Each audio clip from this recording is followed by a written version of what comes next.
Hello friends, welcome to smile talk paramedical channel. Friends, ಒಂದು ಪ್ರಶ್ನೆ ನನಗೆ ಕಾಮೆಂಟ್ಸ್ ಬಾಕ್ಸಲ್ಲಿ ಸಿಕ್ಕಿರುವಂಥದ್ದು. SSLC ನಂತರ ನಾವು GNM ನರ್ಸಿಂಗ್ ಮಾಡಬಹುದಾ ಅಥವಾ ನರ್ಸಿಂಗ್ ಕೋರ್ಸನ್ನು ಮಾಡಬಹುದಾ ಅಂತ ನಿಮ್ಮ ಒಂದು ಪ್ರಶ್ನೆಯಾಗಿದೆ. ಸೊ ಇದಕ್ಕೆ ಉತ್ತರವನ್ನು ಕೊಡ್ತೇನೆ. ವಿಡಿಯೋ ಪೂರ್ತಿಯಾಗಿ ಕೇಳಿ ಮತ್ತು ನೋಡಿ. ಜೊತೆಗೆ ಚಾನಲ್ಗೆ ಹೊಸಬರಾಗಿದ್ದರೆ ಚಾನಲನ್ನು ಸಬ್ಸ್ಕ್ರೈಬ್ ಮಾಡಿಕೊಳ್ಳ್ರಿ.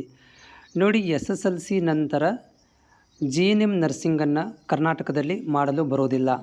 ಯಾಕಂತಂದರೆ ಇದು ಕ್ವಾಲಿಫಿಕೇಷನ್ ಇರುವಂಥದ್ದು PUC ಸೈನ್ಸ್, PUC ಆರ್ಟ್ಸ್ ಮತ್ತು PUC ಕಾಮರ್ಸ್ ಅಭ್ಯರ್ಥಿಗಳಿಗೆ ಮಾತ್ರ ಇದು ಆನ್ಲೈನ್ ಅಪ್ಲಿಕೇಶನ್ಗಳನ್ನು ಅಥವಾ GNM ನರ್ಸಿಂಗನ್ನು ನೀವು ಮಾಡಬಹುದು. ಆದರೆ SSLC ಬೇಸಿಸ್ ಮೇಲೆ GNM ನರ್ಸಿಂಗ್ ಮಾಡಲಿಕ್ಕೆ ಕರ್ನಾಟಕದಲ್ಲಿ ಅನುಮತಿಯನ್ನು ಕೊಟ್ಟಿಲ್ಲ. ನೀವು ಮತ್ತೆ ಕೇಳ್ತಿರ್ಬೋದು, ಮತ್ತು GNM ನಾವು SSLC ಮೇಲೆ ನರ್ಸಿಂಗ್ನೇ ಮಾಡಬೇಕು ಅಂತಂದರೆ ಅದಕ್ಕೆ ಕರ್ನಾಟಕದಲ್ಲಿ ಜೆನ್ಯೂನ್ ಆಗಿ ಮತ್ತು GNM ನರ್ಸಿಂಗ್ ಬೋರ್ಡ್ ಒಳಗಡೆ ಆ ರೀತಿಯಾದಂಥ ಅರ್ಹತೆಯನ್ನು ಕೊಟ್ಟಿಲ್ಲ. ನೀವು PUC ಮಾಡಿದ ಮೇಲೇ ನೀವು GNM ನರ್ಸಿಂಗನ್ನು ಮಾಡಬಹುದು. ಅದನ್ನು ಬಿಟ್ಟರೆ ನೀವು ಪ್ಯಾರಾಮೆಡಿಕಲ್ಗಳನ್ನು SSLC ಬೇಸ್ ಮೇಲೆ ಮಾಡಬಹುದು. ಆದರೆ ಪ್ಯಾರಾಮೆಡಿಕಲ್ ನರ್ಸಿಂಗ್ ಕೋರ್ಸ್ ಆಗುವುದಿಲ್ಲ.